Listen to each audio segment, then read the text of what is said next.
Je suis la présidente de l'association Protection de la santé du cadre de vie qui vous accueille. Isabelle Chaffaille, je vais la laisser se présenter avec tout ce qu'elle sait faire et le fait qu'elle a travaillé au niveau de l'international. Elle a fait beaucoup de travail avec le Canada, donc vous allez voir. Hein, quand on dit « à Groyer, il ne se passe rien », oh, franchement, vous allez pouvoir dire à tout le monde qu'il se passe plein de choses. Pour la première conférence, elle va parler du concept de santé sexuelle et habileté sérotologique à développer pour parfaire sa vie amoureuse et sexuelle. La complémentarité érotique se vit à deux. Définir la santé sexuelle, unicité corps-cerveau, le corps mémoire de notre intériorité, choix de 3 composantes sur 14. On ne peut pas parler de tout. Aux différents âges de la vie, le bébé, l'enfant, l'adolescent, l'adulte, la crise de la cinquantaine, au milieu de la vie, la ménopause, l'andropause de 80 à 90 ans, elle m'a dit, je vais juste l'effleurer. Bon, peut-être qu'on l'invitera l'année prochaine, puisqu'on sera aussi dans cette période-là, puisque l'an prochain, vous êtes les premiers à qui je le dis, c'est de la mort à la vie. Le sentiment amoureux, les 5 typologies du désir sexuel et les critères de mise en place du désir sexuel génital. La communication bienveillante positive dans le couple suppose quelle attitude? Cultiver la communication non violente permet de se sentir entendu sans être en réaction. Comment identifier en soi les émotions? La colère cache toujours de la peur et de la tristesse. Voilà, elle a 1h15 de conférence à partir de maintenant. Bonne conférence. Bonjour.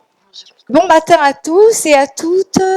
Et par contre, je voudrais aussi rendre hommage au thème. C'est magnifique, rendre par le savoir les visiteurs de plus en plus autonomes et solidaires. Et je trouve ça beau parce que ça correspond à mon éthique. Moi, mon éthique, c'est que quand je reçois des personnes, c'est le plus possible les rendre propriétaires de leur histoire, de leur vie. Surtout, mettre le plus vite possible, non pas une distance, mais que les gens ne soient pas addicts à leur thérapeute. Ça, c'est pour moi une éthique fondamentale parce que, tout d'abord, avant, combien y a-t-il de personnes qui ont vécu une séparation ou qui vivent en couple? 1, 2, 3, 4, 5, 6, 7, 8, 9, 10, 11, 12, d'accord. 13, 14.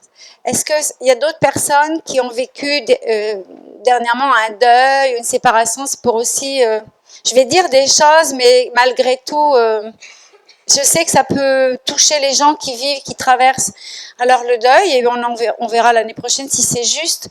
Vous allez voir dans mon parcours, j'ai aussi travaillé la mort et la sexualité. Mais je veux prendre soin aussi des personnes, mais je vais faire au mieux. Mais en tout cas, j'ai de la compassion pour les gens qui traversent ça. Parce que, quelles que soient les modalités de la séparation, on perd toujours une partie de soi. Alors, j'espère que ce matin, ça sera un moyen de revenir à l'intérieur de vous. Donc, une séparation, c'est perdre un être cher dans la mort, mais aussi, c'est se séparer, c'est quitter un lieu, c'est tout ça. Bon, mais c'est pas le thème d'aujourd'hui. Avant de parler de choses plus théoriques, on va alterner avec des choses plus senties. Je suis diplômée de la faculté de médecine en sexologie clinique depuis 1989. Bon, j'ai fait 2 ou 3 mémoires, dont un sur le deuil de la sexualité par le fait qu'une femme peut perdre un sein et un homme une prostate. Donc, je suis psychothérapeute diplômée des facultés de Paris, de Vienne, diplôme européen de psychothérapeute, analytique, corporelle, tout ce qui est psychosomatique, analyse transactionnelle, la gestalt, la bioénergie. Et en fait, tout ça, ça s'est résumé dans mon approche en sexo-corporelle, que vous allez découvrir tout à l'heure. Les Canadiens, ils sont très forts. Et en sexo-analyse, car je suis les deux. Je suis formatrice agréée. Depuis des années, j'ai enseigné dans les écoles, dans les instituts de soins infirmiers. Et puis, ces 20 dernières années, j'ai enseigné dans les universités à Genève, en Allemagne, au Canada. J'ai surtout animé depuis plus de 20 ans maintenant, des séminaires, et ça va être la chose qui me tient le plus à cœur à mettre sur pied en sortant d'ici, j'espère, avoir des gens motivés. Je rêve de remettre sur pied ce que l'on appelle les séminaires Vivre en amour. Ce sont des thèmes magnifiques d'éducation sexuelle pour adultes. Et je ne crois qu'à ça pour éduquer nos enfants aujourd'hui. Donc, c'est des séminaires que j'ai pu enseigner à l'étranger, quelles que soient les cultures. Je me suis rendu compte qu'on a tous ce besoin d'apprendre. Et d'ailleurs, comme Jean-Yves Desjardins nous l'a appris, la sexualité, ça se développe et ça s'apprend à tous les âges. Je reçois des gens jusqu'à, mais on peut le croire ou pas, 89 ans. Et je suis honorée. J'adore. Les urologues, des fois, ils m'envoient des papis qui se sont refait une vie, qui ont rencontré une mamie en croisière ou quoi. Et on est heureux, en tout cas, de pouvoir aider les personnes à continuer à vivre leur vie amoureuse et érotique. Alors, on va y venir. En stress post-traumatique aussi, et en thérapie d'hypnose solutionniste à visée solutionniste. C'est très important pour moi. C'est une approche intégrative qui permet à l'individu de pouvoir toujours relever son potentiel. Ça, c'est vraiment aller chercher le potentiel, les ressources, les qualités pour dépasser. Et la solution est en chacun de nous. Et je pourrais vous le prouver, quelle que soit la discussion, parce qu'on a tous un talent. Il suffit juste d'avoir la personne qui nous aide à aller le chercher. Et c'est passionnant, et c'est beau. C'est beau de voir quelqu'un qui arrive avec comme un petit cœur, ça c'est le printemps, j'adore le jardin. Alors, comme une petite fleur qu'on a mis en graine, puis tout à coup qui s'ouvre. Et moi, c'est magnifique. C'est un très beau métier que je fais.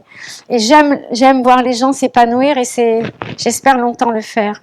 Donc, j'utilise l'hypnose conversationnelle à visée solution. Bon, par ailleurs, je suis superviseur de thérapeute et j'ai formé pour remercier cet homme de son vivant, je précise, parce que c'était tout un travail de cheminement, de lui dire au revoir. J'ai créé un institut international sexo-corporel Jean-Yves Desjardins. Et j'ai voulu, de son vivant, le créer parce que je souhaitais pas aller pleurer sur sa tombe, je souhaitais le remercier. Et j'ai embarqué avec moi un psychiatre suisse. Et depuis, on a embarqué autour de nous 7 ou 8 pays. Donc, c'est un institut international qui enseigne le concept de santé sexuelle avec une éthique redoutable, cadrée. Je dis ça parce qu'aujourd'hui, malheureusement, on est amené à galvauder ce qu'il y a de plus sacré au monde, notre corps d'abord, notre cœur, et tout ce que l'on peut vibrer de plaisir avec. Donc voilà, j'ai créé tout ça et vous pourrez d'ailleurs, vous avez tout un flyer, un document, où vous pourrez aller consulter cet institut international, www.sexocorporel.com. Alors, comme vous verrez, j'ai beaucoup œuvré pour les associations, mais j'ai pas de site à moi, mais c'est pas grave. Voilà, donc je fais partie aujourd'hui de l'AIUS, de la SCLIF, de l'Institut international sexocorporel, de l'IMETO, qui est un institut d'hypnose médicale, la Fédération française de psychothérapie et de l'Association européenne de psychothérapie. Ici, vous aurez tout à l'heure, si vous le souhaitez, ce que nous diffusons dans les séminaires Vivre en amour, qui ont été créés par cet homme, que je diffuse lorsque les gens viennent en consultation, qui sont des DVD pédagogiques, didactiques, qui s'appellent Érotisme au masculin, Érotisme au féminin, le contrôle éjaculatoire. Ma collègue bien-aimée qui a créé tout un document sur le contrôle éjaculatoire et tout ce qu'il faut, c'est une véritable thérapie en DVD, et les corps érotiques. Je suis rédactrice en chef d'une revue internationale qui s'appelle la Revue Santé Sexuelle, dans laquelle, là, vous avez vraiment des données scientifiques et très lisibles et très compréhensibles sur tout ce qui peut toucher le désir, le plaisir, l'érection, l'éjaculation précoce, la santé sexuelle. Enfin, voilà. Puis moi, j'ai rien à y gagner. Je l'ai travaillé bénévolement pour vraiment, un jour, j'espère, créer une fondation. Ça a été son message avant de mourir. Il nous a demandé, il a choisi ses élèves. Il en a choisi un peu en France, un peu en Allemagne, évidemment au Canada, un peu en Italie pour créer une fondation Vivre en amour. Et ça, c'est vraiment le plus beau cadeau que je pourrais faire, que me faire aussi à moi. Et c'est pour ça que je souhaite continuer à œuvrer pour créer et remettre sur pied en France. Les Vivres en amour ont déjà existé en France. Ils ont existé à Pau, à Paris, à Lyon, mais les reprendre dans notre région, car j'ai pas souvent fait grand-chose dans notre région. Et je sais que les personnes qui viennent me voir rêveraient le faire, mais voilà, j'accepte aussi mon imperfection, mais je lance la demande, puis si c'est juste, ça se fera. Bien sûr, je suis dite conférencière, coach, thérapeute, tout ce qu'on veut, mais surtout, je voudrais dire que je suis une femme fortement inspirée par l'immensité du potentiel humain. Je suis émerveillée, mes thérapies sont courtes et sont brèves. Parce que quand j'arrive à mettre le doigt sur juste le petit souci qui fait que la personne, elle a un souci par rapport à telle fonctionnalité, telle dynamique, là, la personne peut repartir chez elle avec des exercices. Bon, je suis quelqu'un qui donne beaucoup de travail. Ben oui, c'est le seul moyen d'être responsable de soi, c'est de se mettre au travail. Donc, il y en a à qui, évidemment, ça ne plaît pas trop parce qu'en France, et je préfère dire vraiment la France, parce que dans les autres pays, c'est pas comme ça, on est quand même assez attentiste et observateur. Hein. On attend, vous voyez, comme ça, et encore pas complètement comme ça, que la pilule magique agisse par la lumière du Saint-Esprit. Encore, je suis même pas sûre qu'on pense au Saint-Esprit. Mais donc là, il y a quelque chose dans notre civilisation à faire. Hein. C'est qu'on a vraiment du travail, nous tous, à devenir 100% responsables de nous. Et dans le couple, comme je dis aux gens qui viennent me voir, on est 100% responsables de nos 50%. On est les premiers dans les traitements médicaux, voilà, mais on est un peu loin dans la capacité de vouloir bien regarder qu'est-ce qui se passe en soi.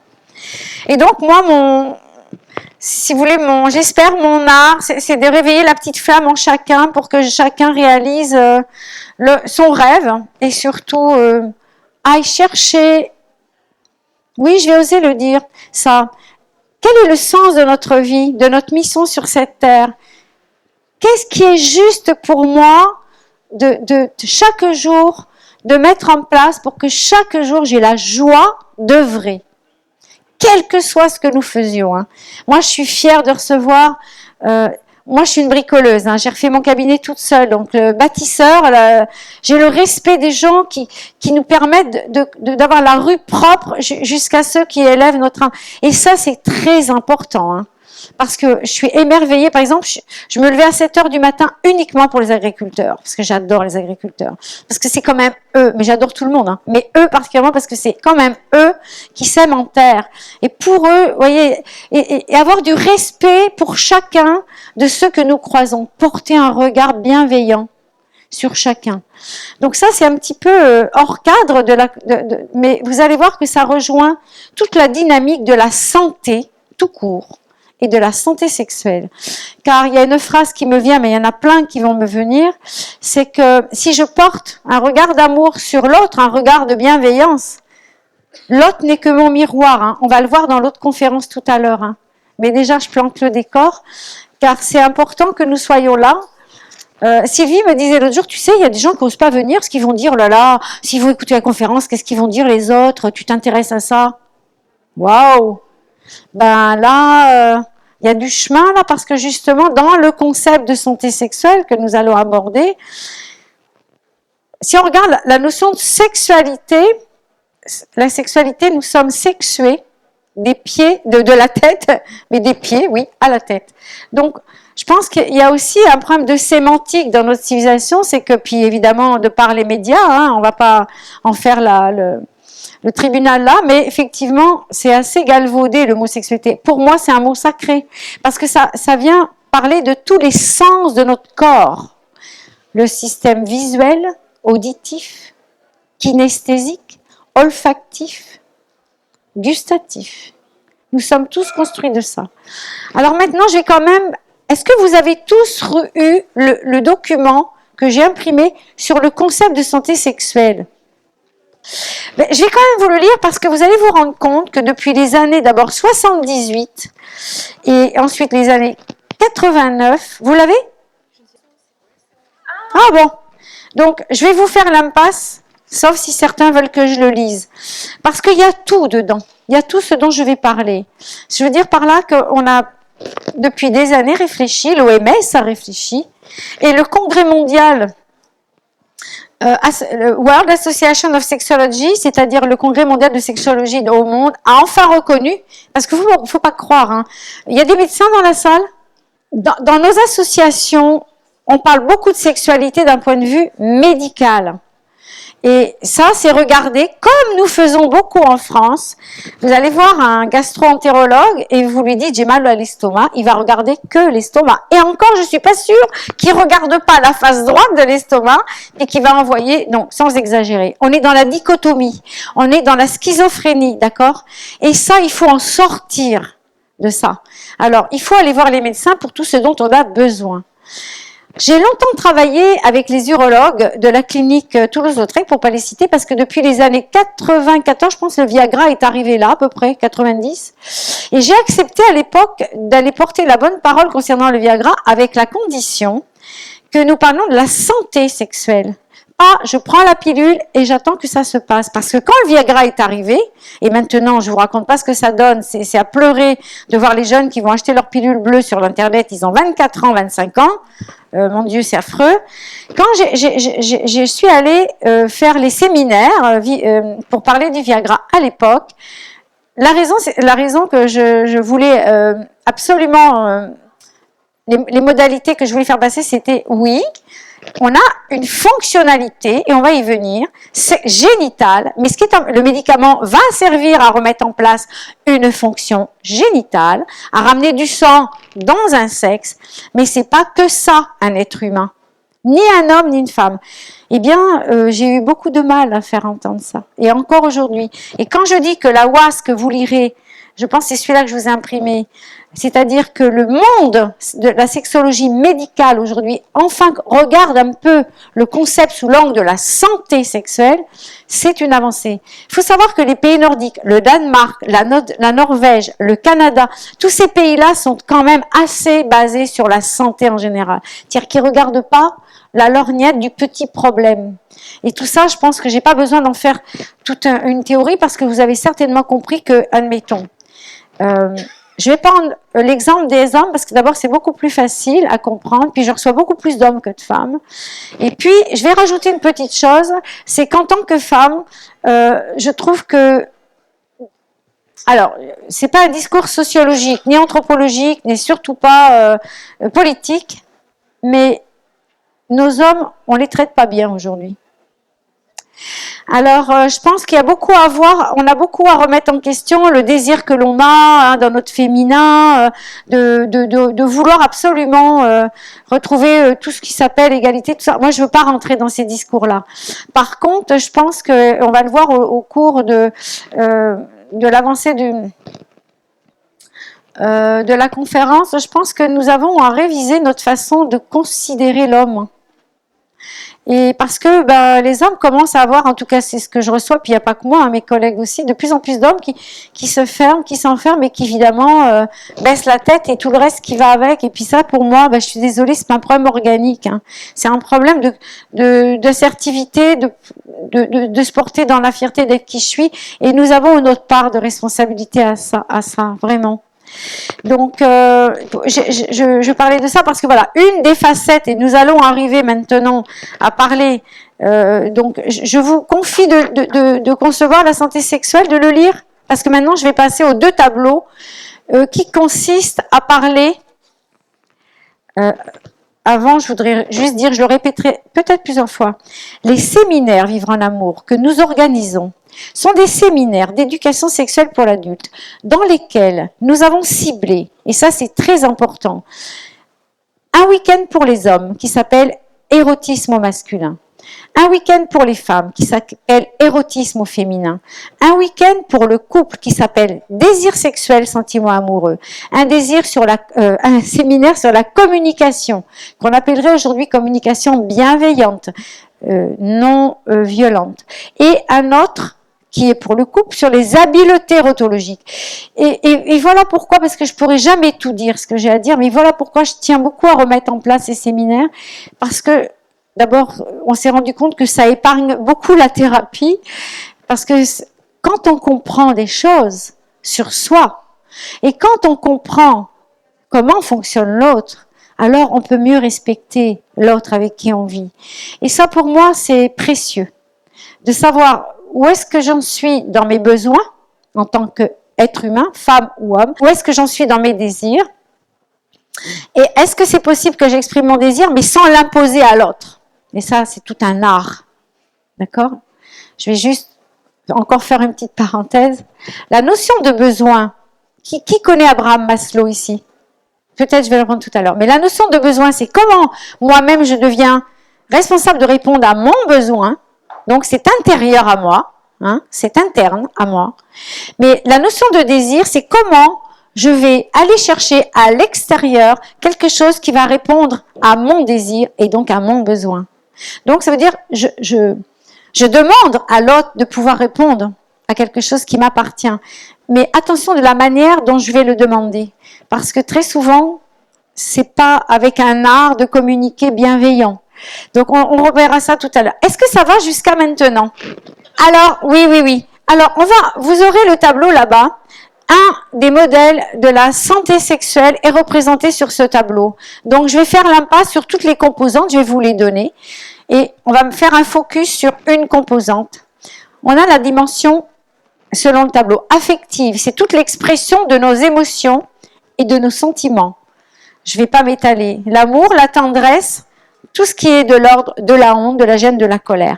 On a la dimension psychologique. C'est comment je me porte en tant qu'homme et en tant que femme. Tout est comment je porte l'image que j'ai de moi en tant qu'homme et en tant que femme, toute la communication, toute la notion d'intimité, parce que ça, dans le sentiment amoureux, c'est très important. Comment je cultive l'intimité? C'est quoi l'intimité? C'est pas se retrouver tous les deux au lit, là. C'est comment je cultive, et Dieu sait, c'est pas facile, de dire ce que je vis à l'autre, mais sans que l'autre le prenne contre lui. Ça, c'est pas évident. Et ça, c'est très important parce que c'est ce qui cultive le sentiment amoureux.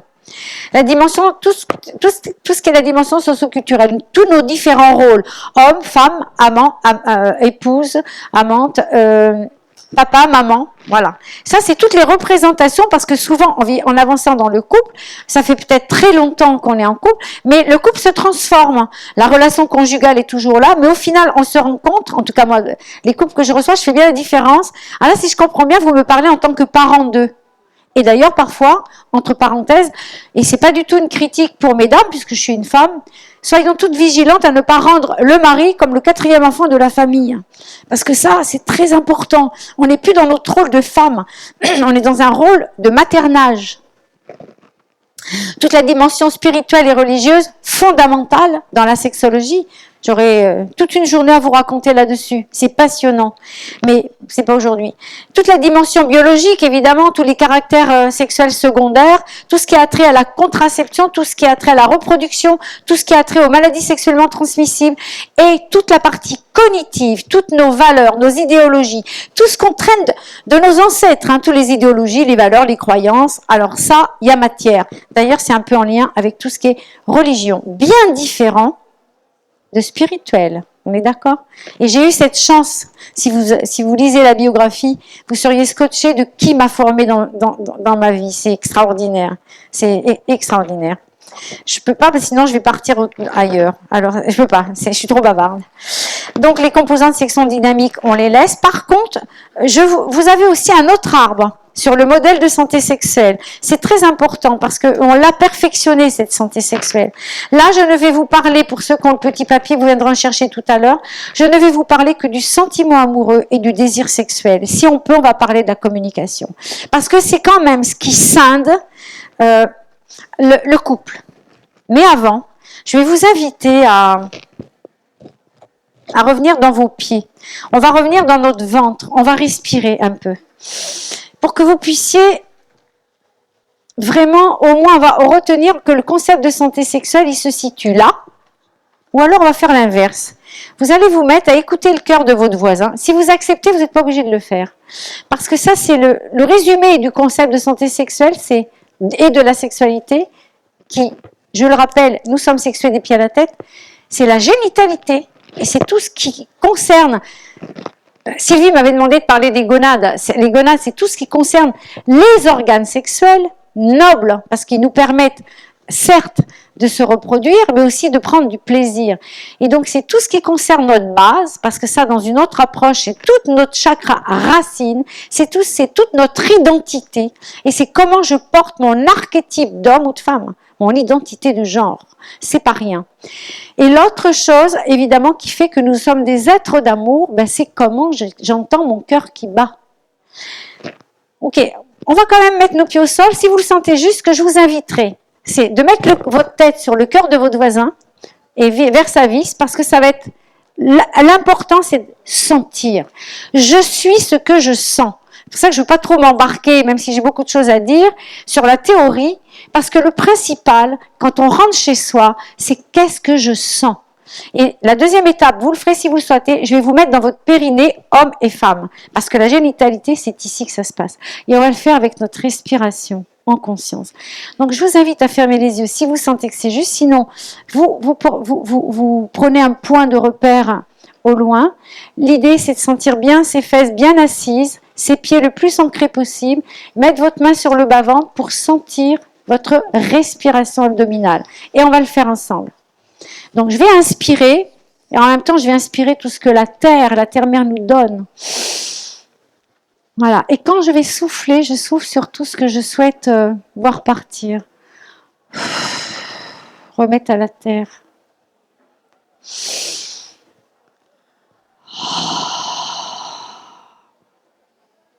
Et vous faites en sorte de vous concentrer sur votre respiration et de faire en sorte que le brouhaha qu'on entend à l'extérieur ne soit qu'en toile de fond. Je ne mettrai pas de musique, je vais juste vous permettre de bâiller, d'être à l'écoute de votre souffle, de votre ventre qui se gonfle. Voilà. Et qui se relâche. Et si c'est délicat ou indélicat pour vous d'écouter le cœur de votre voisin, je vais vous inviter à écouter votre cœur qui bat en mettant votre main, la main droite sur la poitrine ou simplement sur le pouls et sentir le pouls qui bat. Juste pour que vous sentiez la vie qui circule en vous. Et remercier la vie qui circule en vous. Si je sens mon cœur qui bat sur mon pouls, c'est que je me sens vivante. J'ai besoin d'apprendre à sentir mon cœur et à m'aimer tel que je suis. Ça fait partie de ce qui constitue mon être sexué.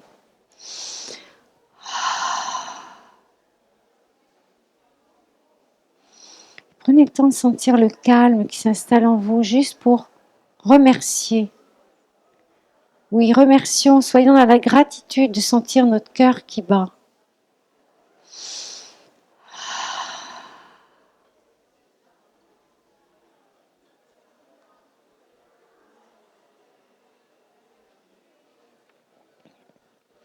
Et tandis que vous êtes en contact, les pieds toujours bien au sol, le dos bien assis, les fesses bien ancrées, la respiration placée au bas-ventre, je vais vous inviter, hommes et femmes, à rentrer dans votre périnée. Je précise que le périnée est le muscle qui est, pour les hommes, entre les testicules et l'anus. Pour les femmes, c'est le plancher pelvien, entre la vulve et l'anus. C'est un muscle précieux. Pour le sentir, pour aller dedans, je vais vous inviter à vous amuser à faire des petites contractions. Juste des petites contractions et relâcher. Des petites contractions et le relâcher. Des petites contractions et le relâcher. Puis, en inspirant,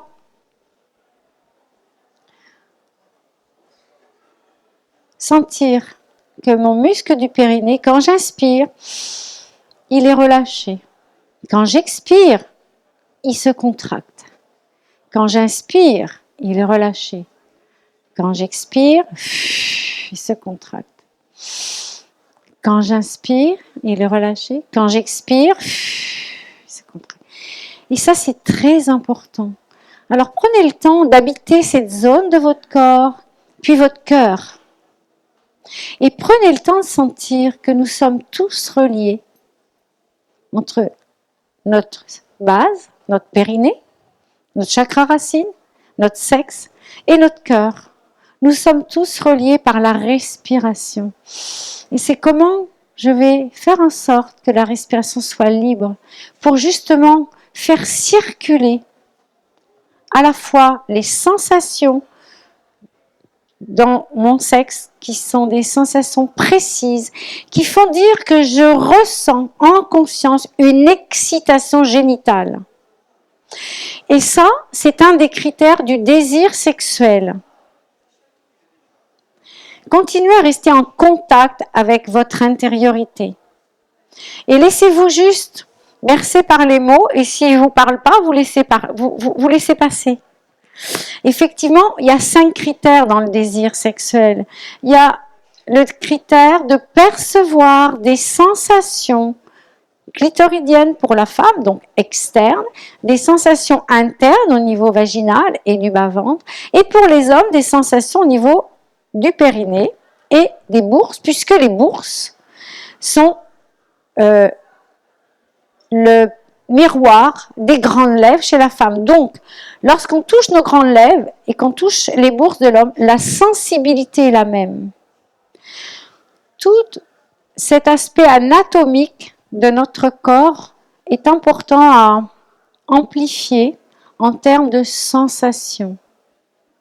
Car l'autre critère dans le désir sexuel, c'est évidemment de sentir des sensations particulières dans son sexe.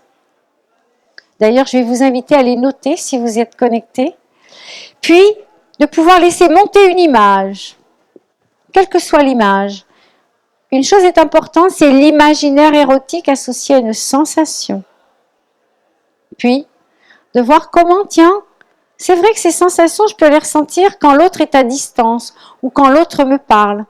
Autre critère du désir sexuel, coïtal, je précise.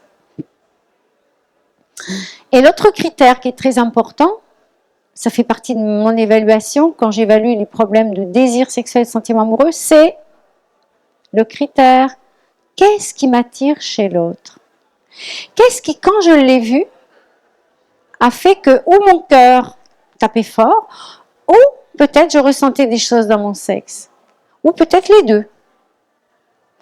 Mais c'est très important que vous gardiez en mémoire qu'est-ce qui s'est passé dans votre corps lorsque vous avez rencontré l'autre. Voilà, 5 critères. Perception, je m'approprie mes sensations, je suis propriétaire de ce qui se passe en moi, je l'amplifie, je le consolide de manière érotique, je le relie à mon cœur pour pouvoir être en harmonie à l'intérieur de moi et pouvoir faire en sorte de me nourrir de la différence de l'autre. Le féminin se nourrit du masculin, le masculin se nourrit du féminin. Et en tout ça, on a beaucoup à travailler, nous les femmes, parce que l'homme est très visuel dans ses codes d'attraction.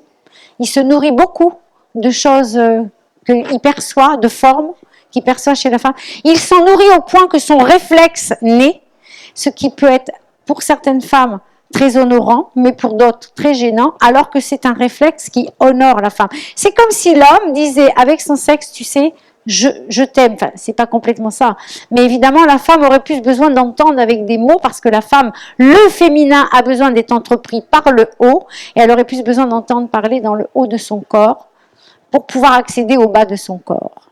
L'homme, de par sa physiologie, il n'y a pas de connotation ni de jugement de tout ce qu'on peut entendre de désagréable. Heureusement, l'homme, quand il perçoit, quand il entend, quand il sent, quand il ressent par le nez l'odeur, se connecte directement à sa base pour ensuite laisser son cœur parler. Mais ce que je dis n'est pas exhaustif parce qu'à l'inverse, on a beaucoup d'hommes qui sont dans le cœur, hein, dans cette capacité de pouvoir être très dans l'amour, dans l'intensité émotionnelle, et ça leur joue des tours dans le bas. Donc voilà, il y aurait beaucoup de choses à dire là. Donc, tranquillement, en tout cas, ce qui est important, c'est de se connecter là et de pouvoir se relier à sa respiration. Ça, c'est extrêmement important, de pouvoir sentir le haut et le bas qui circulent, et c'est là que nous enseignons dans notre travail la capacité de cultiver différent du désir. Je l'amène juste en information parce que c'est trop précis à donner. C'est pour ça que les consultations individuelles sont beaucoup plus intéressantes parce que je vais directement là où il y a besoin. Je fais la différence entre le désir sexuel et l'excitation sexuelle. L'excitation génitale et l'excitation émotionnelle. Et ça, c'est très très important parce que souvent, des hommes sont en panne d'érection, mais en fait sont en panne d'érection parce que leur excitation diminue, parce que leur code d'attraction diminue, parce que leur imaginaire, il n'y en a plus, parce que la connexion avec l'autre est moins épicée et moins fantaisiste, parce que beaucoup de choses. Donc ils en perdent le contact avec leur génitalité. Donc ça peut causer des petits soucis.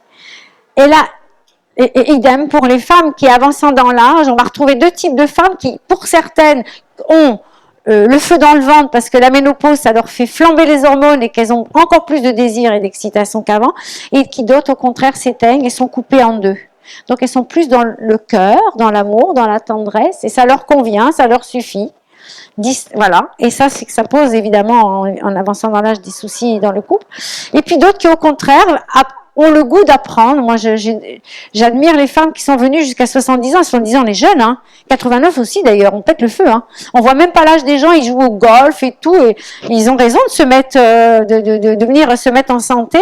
Et c'est là que les femmes se rendent compte que, et c'est touchant. C'est très touchant parce qu'elles disent, mais mon Dieu, j'ai perdu autant d'années que je savais pas que je pouvais sentir des choses agréables ici, que je pouvais m'autoriser à le vivre.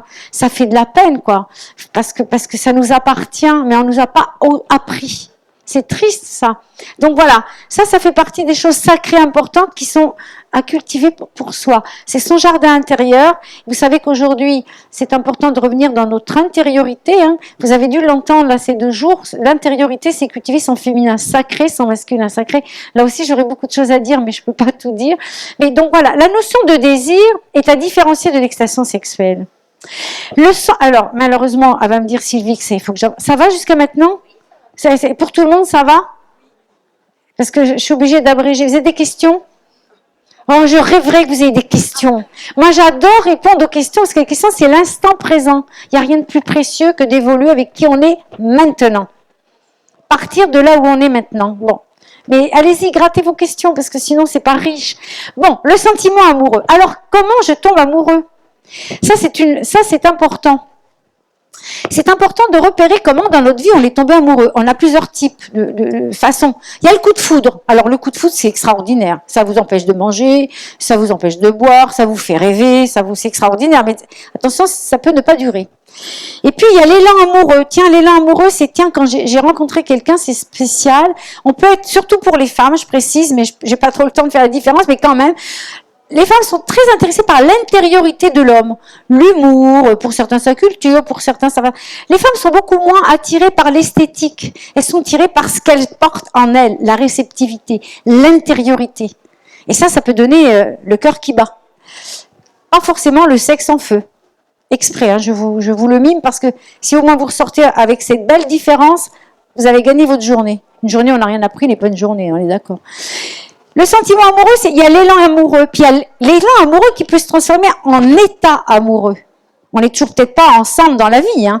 Mais l'état amoureux, c'est quelque chose qui commence à se stabiliser dans l'histoire. La personne commence à sentir que elle rêve à l'autre, que le rêve devient petit à petit réel. En résumé, le sentiment amoureux, parce que j'ai pas le temps, on pourrait passer 2 heures, le sentiment amoureux sur un tableau, c'est ça. C'est comment j'équilibre mon rêve, qui est énorme au début, et qui malheureusement avec le temps, ou malheureusement ou pas, hein, ça dépend, hein, voilà. C'est comment j'équilibre mon rêve de l'autre, ce qui m'attire, ce qui me fait saliver, et ma réalité. Donc, l'état amoureux et le sentiment amoureux se posent dans l'équilibre entre le rêve et ma réalité. Le rêve et la réalité de la vie. Et c'est une perpétuelle confrontation entre les deux qui fait que nous sommes amenés à pouvoir... l'idéal, c'est de réajuster. Ça, c'est un idéal. Alors, l'idéal, on en a tous. Ça, c'est un deuil. Hein. Si je reviens l'année prochaine, j'en parlerai. Parce que franchement, ça nous joue des tours, les idéaux. Les idéaux, c'est ce qui fait que, je fais pas le deuil de mon imperfection, quoi. Ça m'embête. Hein. Mais pendant que je suis dans un idéal, je suis pas en train d'essayer de voir si mon rêve est réaliste et réalisable. Est-ce que mon rêve est réaliste et réalisable? Est-ce qu'il tient compte de l'autre? Est-ce qu'il tient compte de moi, de la situation? C'est pas tous les jours facile. Ça nous oblige à faire un autre deuil, les renoncements nécessaires. Parce que le sentiment amoureux nous oblige quelque part à réfléchir à, ok, c'est bon, hein, d'être amoureux, c'est formidable, mais est-ce que je suis pas dans l'addiction? Est-ce que je deviens pas addict de l'amour que j'ai pour l'autre? Est-ce que je suis pas dans un amour dit fusionnel, qui répond à mes besoins du haut? Est-ce que je ne suis pas dans un amour et un sentiment amoureux qui fait que je confonds beaucoup? Oh, si je n'ai pas ma relation sexuelle ce soir, je suis plus rien. Parce que là aussi, aujourd'hui, on devient, pour des tas de raisons, parce que ça vient combler un vide affectif, je reçois beaucoup de compulsivité. Alors, vous avez un éventail de compulsivité. Moi, évidemment, je reçois des compulsions remarquées un peu à tout, parce qu'il y a même les algologues qui m'envoient des compulsivités à l'alcool, mais les compulsivités à Internet, à la porno, à la masturbation. Quand vous avez un homme qui 7 fois par jour est obligé d'aller se masturber dans les toilettes, il travaille plus. Mais parce que c'est anxiogène. Et que là, on a un problème. C'est que, et il faut pas juger ça. C'est que ce qu'il fait ici n'est que pour combler un vide ici, que pour apaiser une anxiété. Et là, évidemment, madame vient dire, mais moi, je peux pas supporter. Là, il me répète tous les soirs qu'il m'aime, qu'il est amoureux de moi, mais je peux pas le croire. Et pourtant, en fait, il aime sa femme comme il aimerait qu'elle l'aime en tant qu'homme, mais, et ça sera pour la deuxième conférence, en tant que petit garçon qui n'a pas eu toutes les nourritures affectives pour se sentir apaisé avec lui-même. Donc aujourd'hui, le sentiment amoureux est très mal, enfin, je généralise pas, hein, je parle de ce que je reçois dans ma consultation. Il y a une grande confusion entre le sentiment amoureux et le désir sexuel. Combien de femmes viennent me dire, non mais, il me désire plus. Puis après ça, il me dit qu'il m'aime. Mais non, mais ça, c'est pas vrai, je le crois pas. Parce qu'il y a des femmes qui sont de plus en plus en manque de génitalité. C'est comme ça que parfois, bon, je vais peut-être vous faire rire ou pas, bah évidemment, elles vont voir ailleurs. Bah moi, je leur dis, écoutez, le meilleur ami de l'homme, vous savez c'est qui? Oh, en fait, c'est qui le meilleur ami de l'homme? Et quoi particulièrement? Son cœur et sa main. La main, c'est le prolongement de notre cerveau. Donc, quand on tend la main à quelqu'un, c'est OK. Mais c'est aussi la main à revenir vers soi. Voilà. Bon, il y aurait aussi beaucoup d'autres choses à dire. La communication dans le couple. Il me doit me rester très peu de temps. Bon, c'est affreux. Comment mieux communiquer? Je ne peux communiquer avec l'autre que de là où j'en suis moi. Et comment j'en suis? Où est-ce que j'en suis dans mes croyances sur moi-même, mes émotions? Est-ce que je suis capable de décoder qu'est-ce que je perçois en moi lorsque je vis quelque chose, pour ne pas être dans la réaction à l'autre, mais dans la relation? Donc là, ça mériterait un jeu de rôle, vous voyez, parce que il y a qu'en le vivant, puis ça, chacun de nous avons traversé des tristesses, des peurs, des paniques, des colères, de la culpabilité, de la honte, de la gêne. Tout ça, pour moi, ça c'est mon expertise professionnelle. Hein. Dans mon travail, je mets beaucoup l'accent sur l'émotion parce que notre corps est miroir de nos émotions. Vous voulez en faire un petit test? Regardez. Restez comme vous êtes. Écrivez, en tout cas, prenez conscience de qu'est-ce que vous avez comme pensée là maintenant. Qu'est-ce qui se passe dans votre tête là maintenant? Dans la position dans laquelle vous êtes. Vous ne changez rien. Voilà, juste identifiez qu'est-ce qui se passe là maintenant dans votre corps, tel que vous êtes assis, positionné. Soyez à l'écoute, voilà. Et prenez conscience que la position dans laquelle vous êtes, la pensée, ce à quoi vous êtes en train de penser, obligatoirement vous fait ressentir quelque chose ici. Nommez-le pour vous. Maintenant, on est obligé d'avancer. Je vais vous inviter à déverrouiller vos épaules.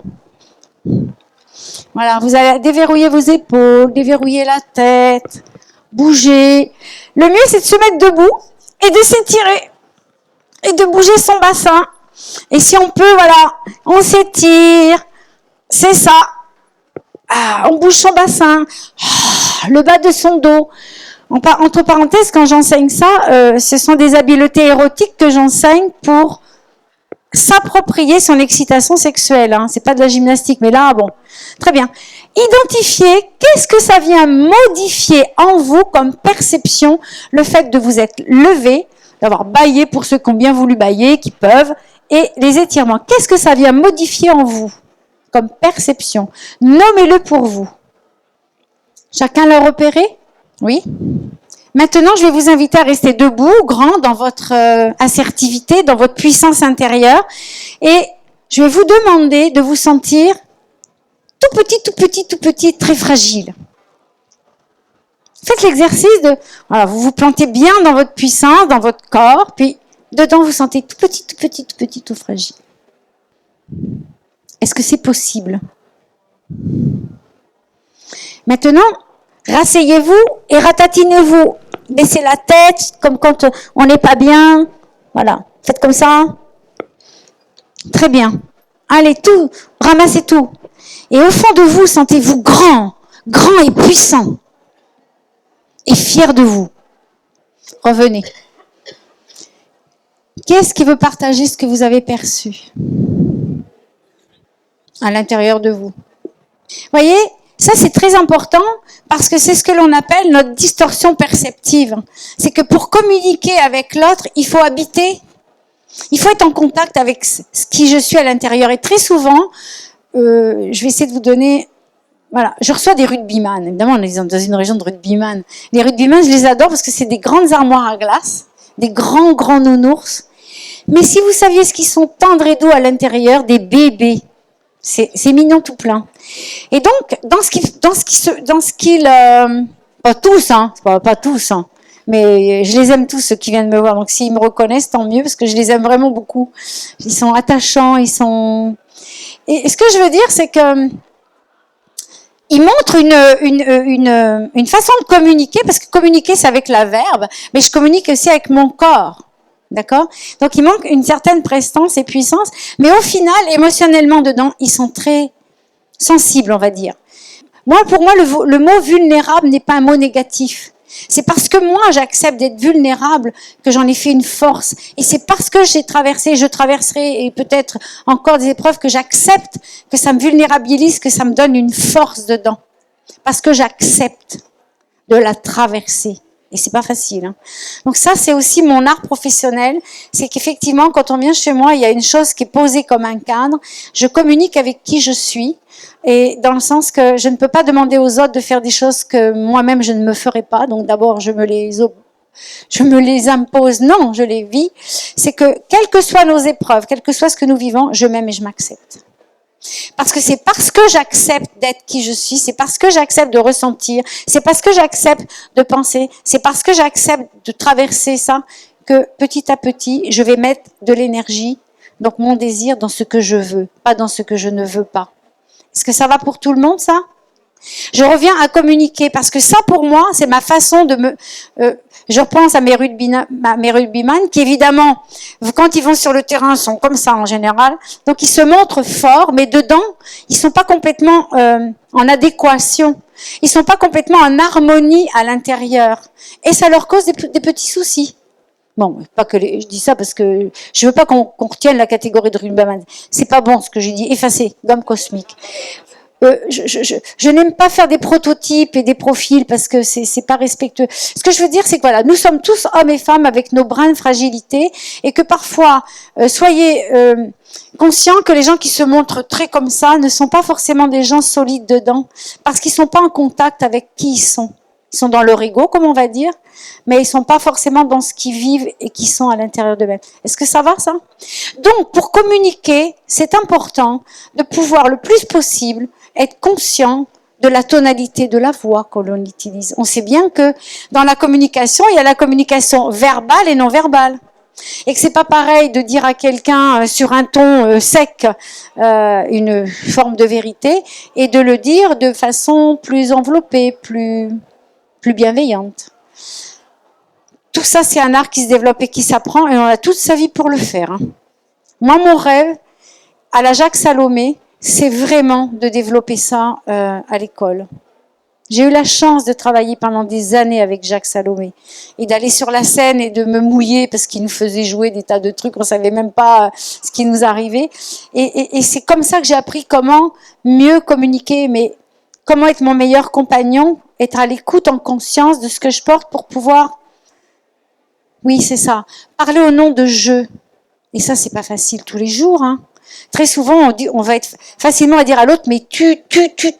Alors, à la Jacques Salomé, j'espère que vous les avez lus, ou en tout cas, je vous invite à les lire. C'est la relation tu, c'est la relation klaxon, et on, c'est la relation orang-outan. Donc, je veux dire, à un moment donné, bon, ça s'est été repris par la communication bienveillante et non violente. Et puis je travaille avec une femme extraordinaire sur la parole positive et bienveillante qui s'appelle Magie. Bon, je vous en parlerai plus tard. Mais c'est comment aussi tous les jours, sur soi-même, Et c'est pas par égoïsme que je dis ça, c'est que j'ai enfin compris dans ma vie que si moi-même je fais pas attention à comment je parle sur moi-même, ben je vais comment dire, je vais faire la même chose avec mon interlocuteur. Donc c'est important d'aller sur le chemin de ne pas être dans le jugement de soi-même et poser des paroles bienveillantes et positives sur soi-même. Donc comment déjà je vais communiquer avec mes deux parties de moi-même, le masculin et le féminin. Comment je vais pouvoir gérer ma dualité? Comment je vais mettre mon masculin au service de mon féminin tout en pouvant mettre des mots sur ce que je ressens. Et l'art le plus difficile aujourd'hui, c'est tout ce qui concerne nos émotions. Parce que nous n'avons pas été éduqués dans ce que l'on appelle une éducation émotionnelle, sentimentale. Et c'est ça qui fait qu'aujourd'hui, regardez, pour ceux qui veulent bien, qui ont la force, moi j'ai plus la force de regarder les informations, je ne veux plus me polluer parce qu'on nous diffuse beaucoup de peur. Hein. On est dans une civilisation où on arrive à vous manipuler psychiquement parce qu'on vous fait peur. Alors c'est surtout l'alimentation, c'est ce qui fait que ça vous décentre de vous, que vous n'écoutez plus qu'est-ce qui serait juste pour vous. Donc il faut être très attentif à qu'est-ce que l'extérieur me renvoie et qui vient résonner juste à l'intérieur de moi, et d'où l'intérêt d'être en conscience, parce que derrière toute peur, il y a du désir. Derrière toute colère, il y a de la peur et de la tristesse. Tout ça, c'est important parce que ça fait partie des émotions qu'on traverse dans la vie. Mais comme là, on est quand même dans un forum sur l'amour, sur le désir et comment communiquer, comment je vais entendre ma peur, mes peurs, pour mettre plus à l'honneur mes désirs. Et comment je vais pouvoir les faire vivre. Évidemment, si j'ai peur d'avoir mal, qu'est-ce que vous croyez que je vais avoir? Mal. Et ça, c'est tout mon travail de tous les jours. C'est comment je vais aider la personne à revenir dans son corps et sentir que quand on fait un exercice, tiens, le périnée, pour les femmes vaginiques, celles qui ne peuvent pas avoir d'enfants, je pourrais vous donner des milliers d'exemples. Eh bien, tiens, quand on fait l'exercice, là, il n'y a pas de douleur. C'est drôle. Parce que voilà, elle est bien avec elle. Donc, la peur, elle n'est pas liée qu'à ce qu'elle la porte en mémoire, mais il y a aussi qu'est-ce que l'autre va pouvoir m'amener comme sécurité pour que je puisse lâcher un peu mon corps et que je puisse sentir que moi aussi j'aimerais bien aller vers l'autre, mais j'ai peur. Vous comprenez ce que je veux dire? Et si ça peut être dit dans le couple, c'est un cadeau. En tout cas, moi, je veux utiliser mon temps, et j'espère longtemps. Je me suis donné jusqu'à 89 ans. Comme un Lancelin, je suis une chaîne berger. Arriver, j'espère pas un petit chariot, mais voilà, aller faire parler, au monde et faire des trucs. J'ai envie, j'espère, voilà. C'est mon vœu. Et tout ça pour dire que, j'espère pouvoir, être témoin de l'évolution du monde, que les gens puissent être à l'écoute du meilleur d'eux-mêmes. Le meilleur de nous-mêmes, c'est nos peurs aussi, parce qu'elles nous guident, faut pas croire. Elles nous donnent des antennes, elles nous permettent d'être vigilants. Il n'y a rien à jeter en nous, tout est parfait. Et tout arrive au bon moment, même si ça nous fait râler. Donc, quelle est la partie de moi qui a attiré ce problème-là aujourd'hui? C'est pas à cause de l'autre là, mais c'est qu'il y a une partie de moi qui était prête à vivre ça, voilà, qui était prête, mais mon conscient ne le savait pas. Alors je râle, alors je dis des gros mots, alors je me fâche, alors je suis en réaction. Oui, mais pendant ce temps-là, j'apaise pas ma colère, parce que ma colère, par rapport à la sexualité, c'est important. La colère, c'est une très bonne énergie quand elle est posée, quand elle est sentie. Quand elle est habitée, une colère saine, c'est bon. Parce que la colère est inspirée d'intensité. Le mot agressivité n'est pas, comme on l'utilise socialement, la notion d'agressivité, si vous regardez sur Internet, la sexualité, aller vers l'autre, c'est avec un élan de vie. D'accord? C'est un élan de vie qu'on porte aussi là, qu'on porte là, dans notre hara, deuxième chakra. On crée ici, on crée des enfants, mais on crée notre vie, on crée ici. C'est pas par hasard qu'on a très mal au ventre parfois. Et je vous parle pas de mal au ventre de règles ou d'avoir mangé des clams. Mal au ventre parce que y a des choses difficiles à digérer, qu'il y a des mémoires à digérer, que toutes nos peurs sont là, entre parenthèses. Vous savez que moi, certains, parce que j'ai oublié de dire que je suis coach quantique, j'ai fait beaucoup de travail en neurosciences, en médecine quantique, et on a découvert au final que notre ventre avait plus de neurones que notre cerveau. Waouh! C'est ce qui fait que quand on a mal au ventre, j'ai envie de dire remerciez votre ventre, hein, parce que quelque part il est en train de nous dire oh là, t'es pas dans la vie là. Donc moi je crois beaucoup au nettoyage cellulaire, je fais plein de techniques énergétiques pour enlever les mémoires cellulaires pour que la personne elle ressorte un peu allégée, mais surtout qu'elle respire dans son ventre la vie quoi, et que ça circule, que ça soit relié, qu'on soit relié en fait, voilà. Et bien c'est une façon de communiquer avec soi, si on veut pouvoir communiquer avec notre partenaire, qu'il soit homme ou femme. J'ai oublié de dire aussi que moi, quand je fais des conférences, c'est dans l'amour de l'être humain. Alors, les modes d'expression de la sexualité, pour moi, sont universels. Je ne regarde pas le côté homme-femme. Ça m'intéresse pas. Ce qui m'intéresse, parce que moi, je reçois autant d'homosexuels que d'hétérosexuels. Moi, je les aime comme ils sont, parce qu'ils font des couples, ils sont heureux.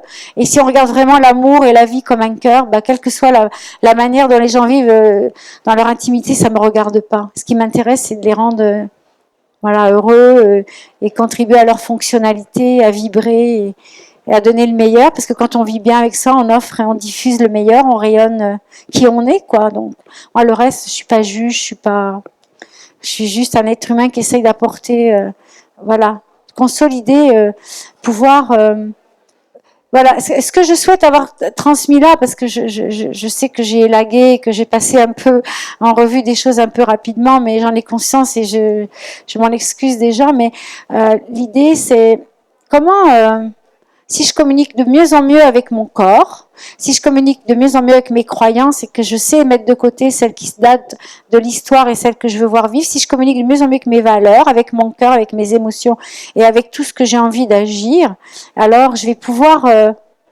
respecter de là où en est l'autre. Oui, parce que parfois on vit avec un partenaire ou des enfants, mais avec des êtres qui évoluent à leur rythme. Et ça aussi, c'est quelque chose dans la vie amoureuse, dans le fait d'être complémentaire. Si vous voulez, ça se rejoue dans la sexualité, ça. Le fait qu'on ne se comprenne pas dans la communication, dans la relation, fait que la séduction, il n'y en a plus, fait qu'on juge l'autre, on le met à distance, et ça vient atténuer les relations intimes. Or, qu'est-ce qui fait qu'on se sent un aussi? On se sent un avec soi, avec son féminin, son masculin. Mais qu'est-ce qui fait qu'avec l'autre, à un moment donné, on vient se nourrir, on vient se remplir. L'homme vient remplir, la femme se nourrit de l'homme qui la remplit, mais l'homme aussi se nourrit du féminin, de ses creux. Il y aurait beaucoup de choses magnifiques à dire sur ça. Et ce que je veux dire, c'est que on ne peut faire qu'un que lorsqu'on est bien avec soi, et on ne peut partager avec l'autre que si on est le plus possible, hein. On n'est pas dans un monde de bisounours, hein. Et puis on chemine à chaque étape de notre vie, hein. Ça, si on l'a pas appris aujourd'hui, c'est pas grave. On est tous en chemin. De toute façon, c'est le chemin qui compte, hein. C'est pas, ça c'est important, hein. On est tous en chemin. Et ça, c'est beau. Donc, dans le couple, quel que soit ce qu'on a appris, si dans la complémentarité érotique, il y a quelque chose qui n'est pas encore perçu, mais qu'on a le goût de le vivre, alors il faut pouvoir se le dire. Se l'exprimer. Parfois c'est pas le plus facile, hein. Il y a encore beaucoup de tabous, hein, autour de mettre des mots sur j'aimerais plus ça que ça. Et dernière chose très importante, c'est que tout à l'heure je vous ai différencié la notion de besoin, de désir.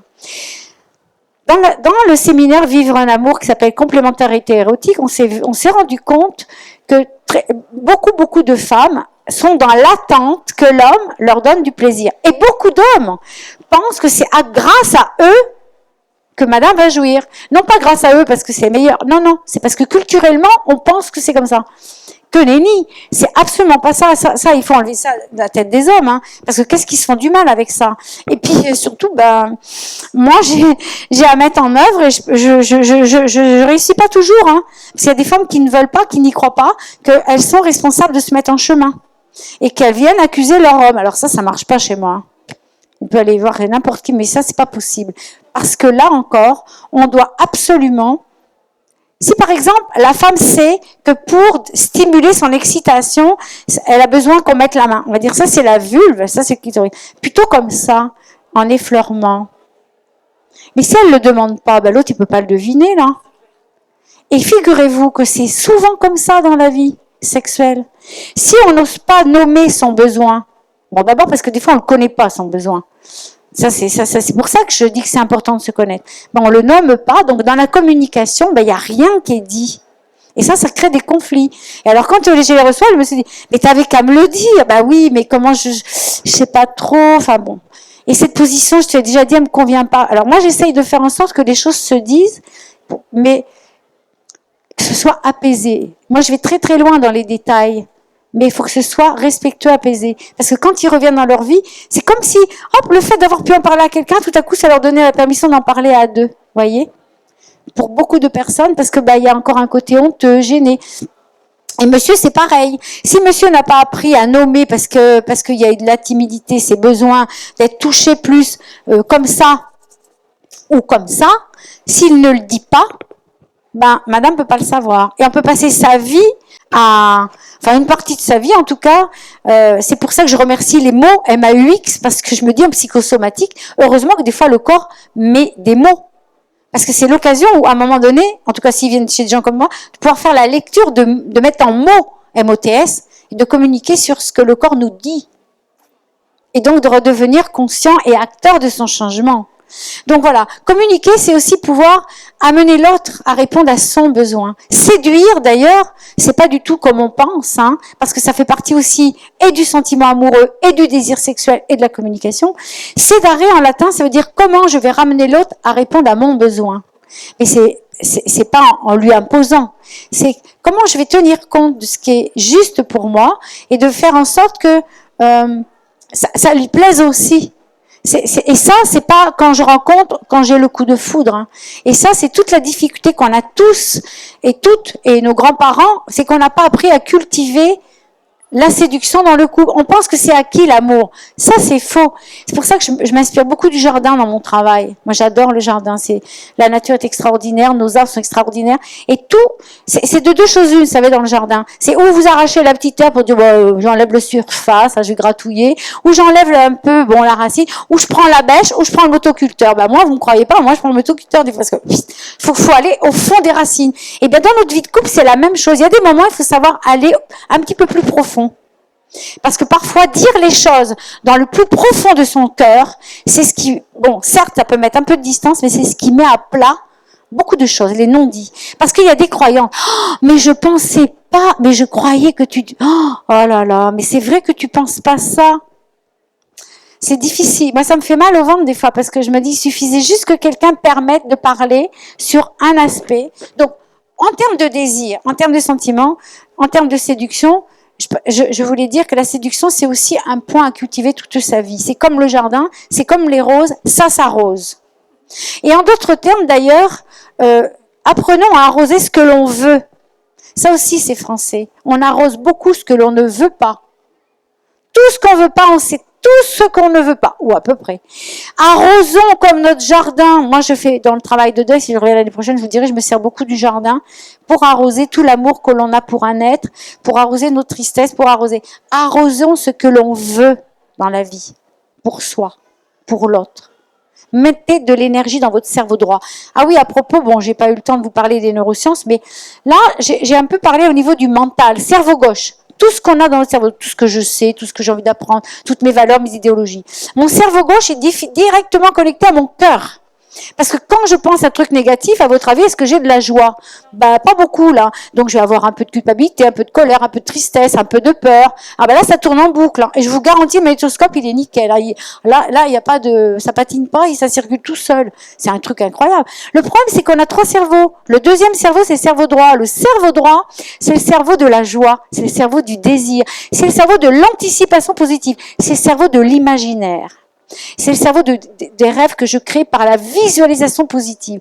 C'est celui-là qu'il faut qu'on cultive. Parce qu'entre les deux, on en a un autre petit cerveau, il se régale. Alors lui, il adore ça. On va peut-être en parler tout à l'heure. C'est notre cerveau reptilien, paléolithique, grégaire. C'est nos émotions depuis qu'on est tout petit. Et Dieu sait si on en a des émotions. Le millefeuille, je vous raconte pas qu'on l'a. Et de temps en temps, ça fait des petits collusion avec notre état du moi adulte. Bon, ça c'est, voilà. Donc c'est tout ça qui se joue dans la communication à l'autre. On va y revenir tout à l'heure, parce que justement, comment je communique avec, est-ce que je communique avec l'autre adulte? Est-ce que je séduis l'autre en tant que femme ou en tant que maman ou en tant que, qui amène un bon plat, hein, parce que, enfin, il y aurait beaucoup de choses à revoir, enfin pas à revoir, mais voilà, à noter, chacun va se reconnaître ou pas, peu importe. Hein. Et où est-ce que je le séduis en mettant un porte-jartel? C'est pas la même chose. Hein. On n'est pas dans le même état de séduction. Et donc, la réponse à comment je communique ne va pas être la même. Et là, on pourrait discuter de beaucoup de choses qui, socialement, aujourd'hui, amènent des grandes discussions. Mais il y a des fois aussi, je me dis, voilà, quoi... Il y a des jeunes gens qui se rendent pas compte que, bon, bah, à la plage, moi, je veux bien porter un truc dénudé, hein. Je suis à la plage, mais il y a des contextes.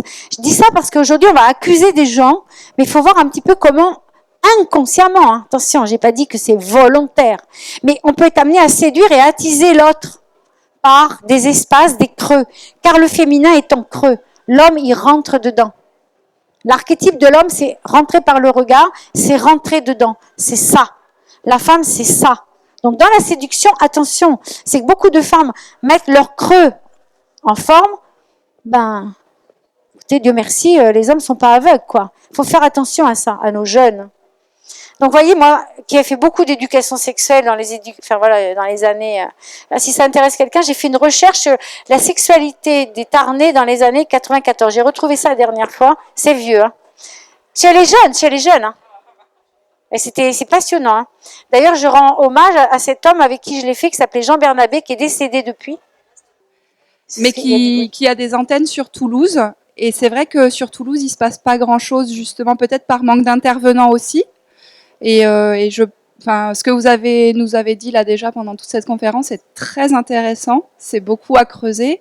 Et je pense que ce serait peut-être aussi utile pour pouvoir remettre en place les conférences dont vous parliez. Pourquoi pas, je sais pas.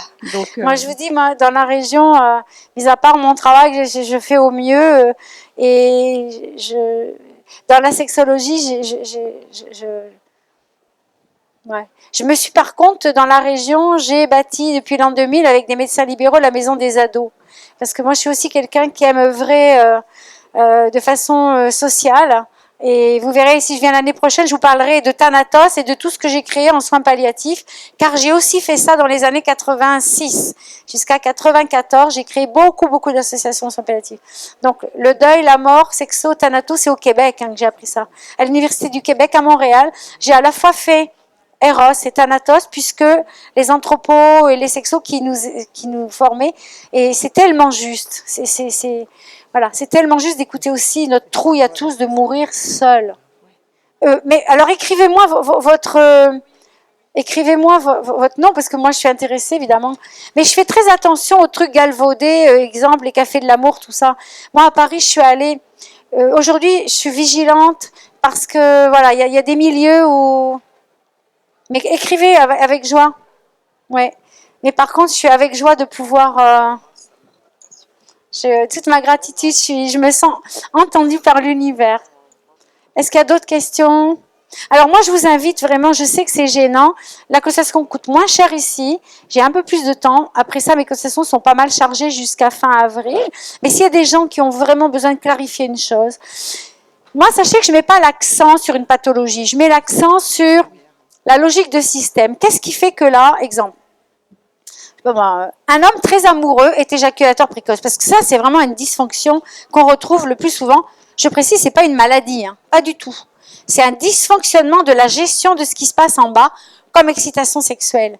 Donc, ce qui est important, logique de système, je vais vous reformuler en 2 mots, parce que j'ai pas eu le temps de vous passer. Si vous voulez lire les modes d'excitation sexuelle, si vous voulez lire la recherche que j'ai faite en 2004, qui a été publiée au Congrès mondial de la sexologie. Vous allez avoir tout là, les différents modes d'excitation sexuelle qu'on a retrouvés dans le monde, et pour les hommes et pour les femmes.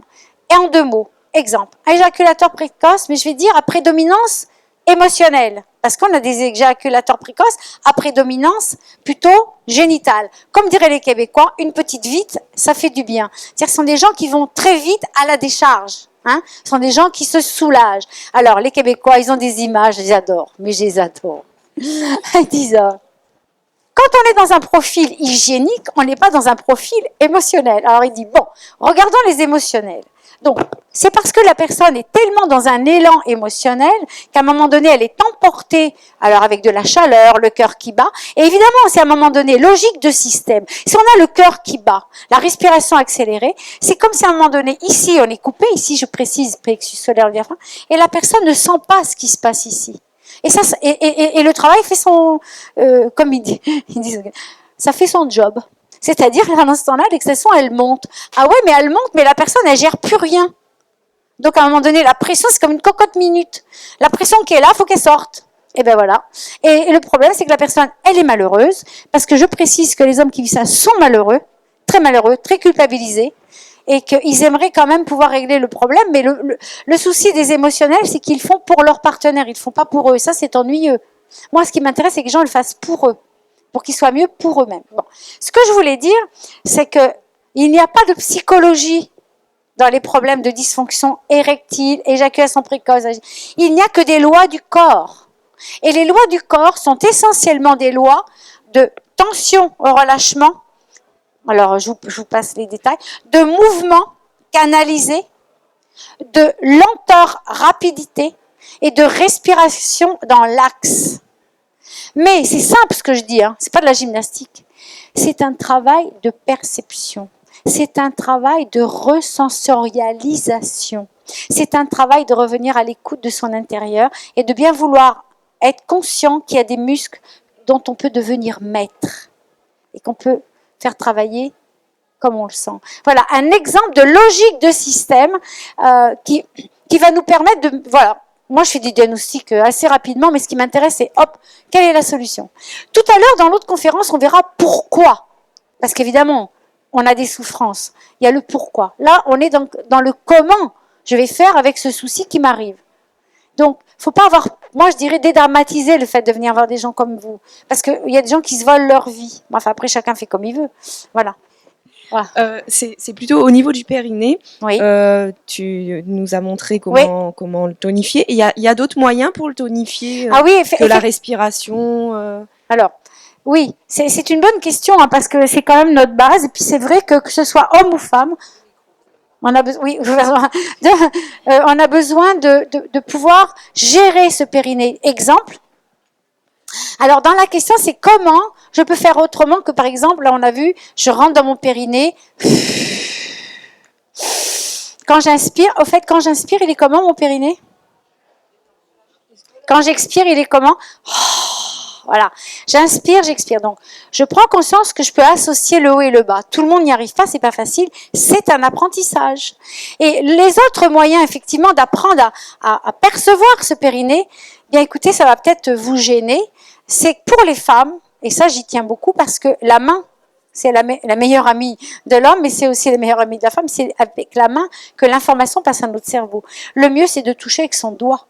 C'est de toucher l'intériorité de votre vagin et de serrer sur votre vagin pour sentir la force de ce périnée et de relâcher.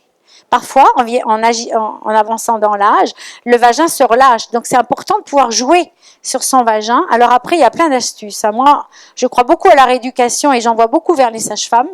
Et je crois beaucoup à la rééducation avec les doigts parce qu'il n'y a pas mieux que la proprioception et de sentir par voie intérieure, par voie postérieure, par voie latérale. Et ici, là, je contracte à droite, à gauche. Mais c'est super. Là, on est dans la proprioception.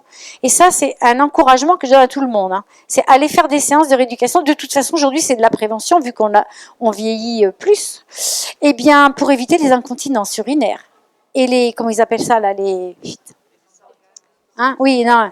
Les TAT, là, les TVT.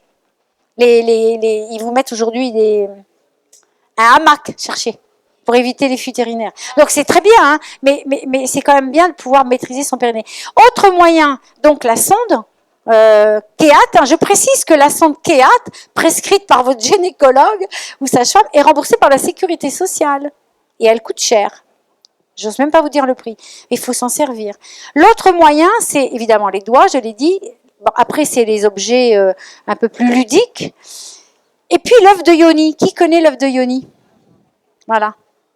Alors voilà, quelque chose qui peut vous aider à prendre conscience. Après, vous avez boule de geisha. Tout ça sont des outils pour revenir dans sa perception interne, dans sa proprioception et s'amuser à pouvoir laisser. Parce que le vagin crée des spasmes.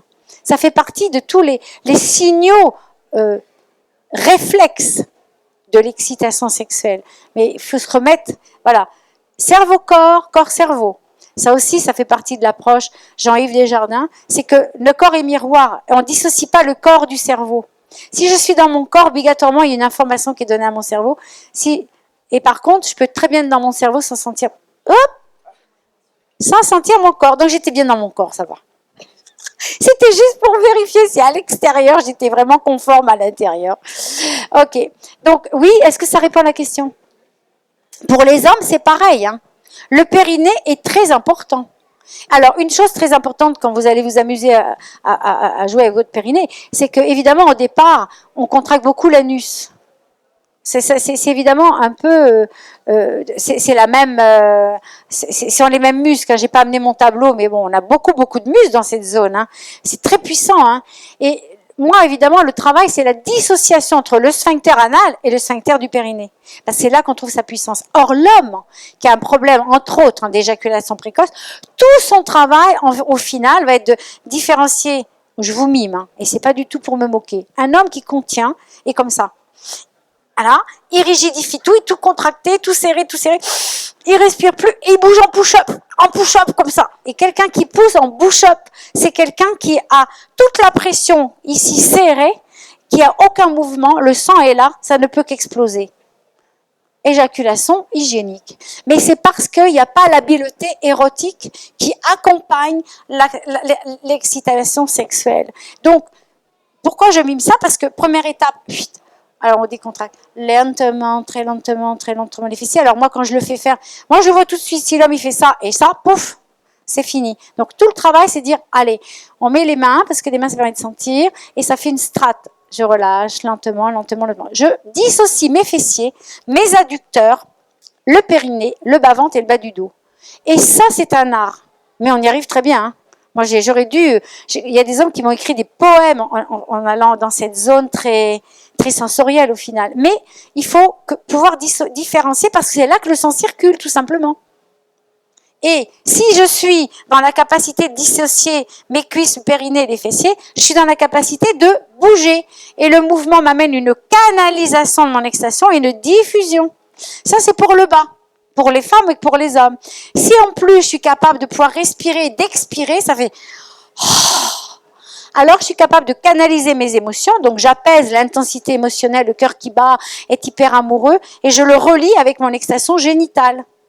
Là, je suis dans la capacité de pouvoir, quand même, je vais le dessiner, je suis dans la capacité de pouvoir relier à la fois l'excitation génitale, parce que quelque part, j'ai envie de dire, mon travail, c'est essentiellement ça.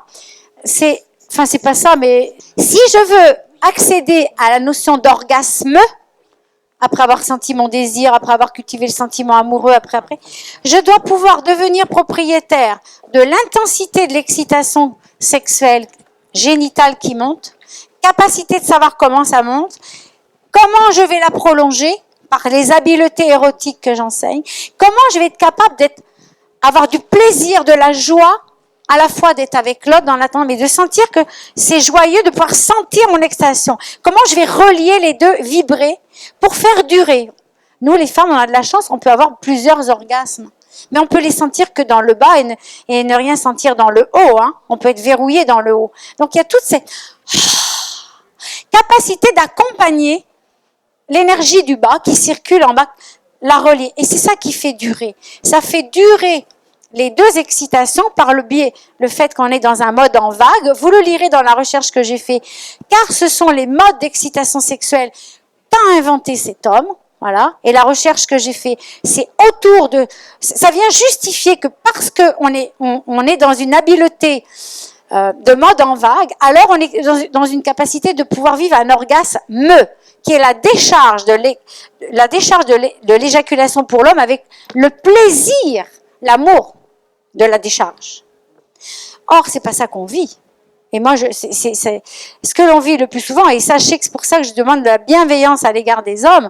Parce que les hommes qui ont une éjaculation, oui, certes, qui leur échappe, ils sont extrêmement malheureux ici. Et ils en pleurent. Mais vraiment. Alors, ils peuvent passer de la colère. C'est pour ça que c'est important de nommer les émotions. Parce que de la colère à beaucoup de tristesse et à la peur de perdre l'autre. Alors là, je vous raconte pas ce que ça fait. Ça augmente la pression du haut, ce qui fait que la pression du bas, elle part encore plus vite. Donc, vous comprenez ce que je veux dire? Je vous schématise, hein, mais c'est clair pour tout le monde? C'est très, très important. Parce que la santé sexuelle, la finalité, c'est de pouvoir vivre ça le plus longtemps possible à l'intérieur de soi, le partager avec l'autre dans la complémentarité. Alors, c'est pas un rêve, c'est pas non plus un idéal, tout est réaliste et réalisable, mais tout se développe et s'apprend. Ça, c'est l'art érotique, ça se développe et s'apprend comme beaucoup de choses. Moi, je compare souvent ça, alors, au jardin, vous l'avez compris, mais je le compare aussi beaucoup. Je suis une ancienne musicologue. D'ailleurs, j'avais prévu de mettre de la musique, mais vous voyez, bon. Pour moi, la musique, c'est ce qui fait vibrer plein de choses et les cellules, en tout cas, vibrent beaucoup. Ce que je veux dire, c'est que moi, je compare ce travail-là, on va dire, l'excitation génitale, c'est la main gauche, puis l'excitation émotionnelle, c'est la main droite. Puis quand on apprend à jouer du piano, on n'a jamais vu quelqu'un qui tout à coup va jouer par plaisir de la main droite, puis par plaisir de la main gauche. Au début, on fait ses gammes, comme on appelle. On fait vraiment, on s'applique, on fait ses gammes. Puis à un moment donné, on commence à relier les deux, mais c'est toujours pas du plaisir. Hein, on n'est pas en train de... Non. Donc le corps ne bouge pas. La sexualité, la génitalité, c'est exactement la même chose. Je fais mes gammes ici, je fais mes gammes ici. Et à un moment donné, mon corps se réunifie et se modélise pour pouvoir vibrer le plaisir d'aimer. Merci. Je vois que Sylvie est là et...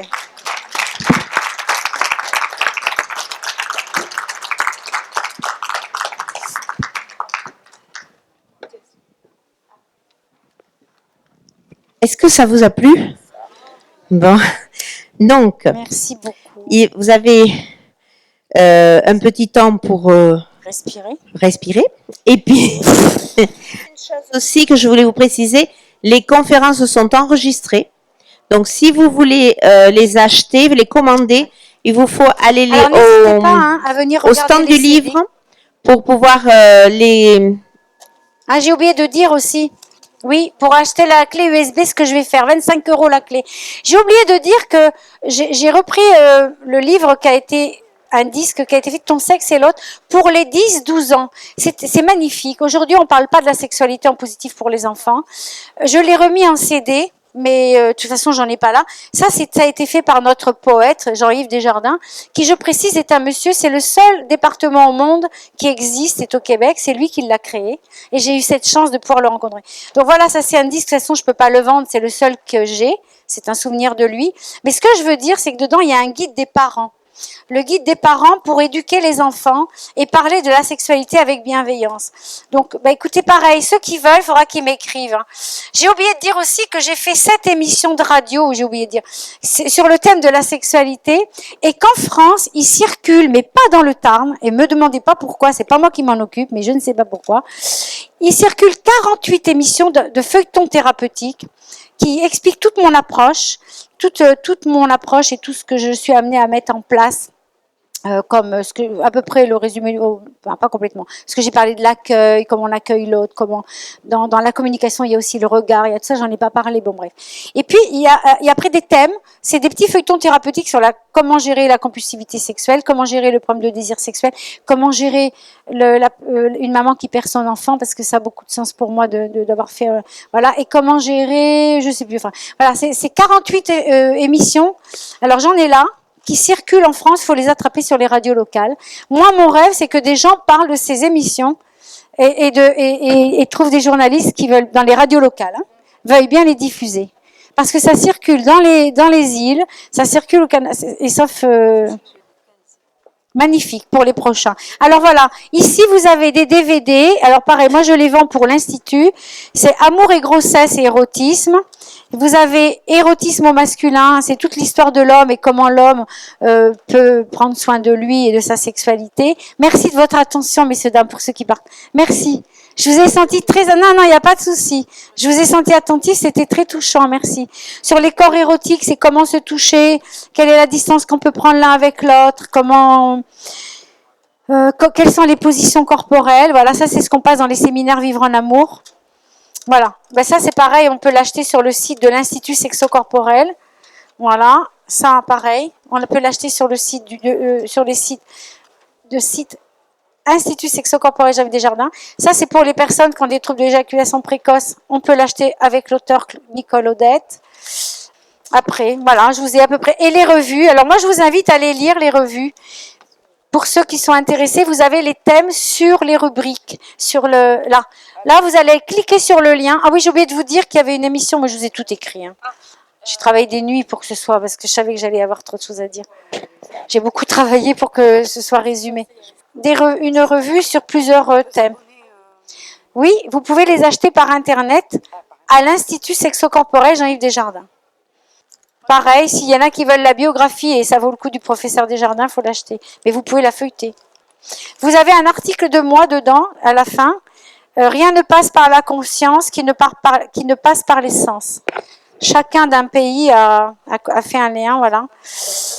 C'est l'histoire et puis il y a des articles sur le désir ici. Pour ceux qui sont intéressés, il y a des articles. Alors il y a aussi un livre que j'ai oublié qui résume très bien l'approche sexo-corporelle à atteindre l'extase de Nicole Odette. Vous avez sur son site, à Nicole, elle est au Québec évidemment, hein, mais c'est une femme adorable. Hein. Donc vous pouvez, elle peut vous envoyer tout ce dont vous avez besoin. Nicole Odette.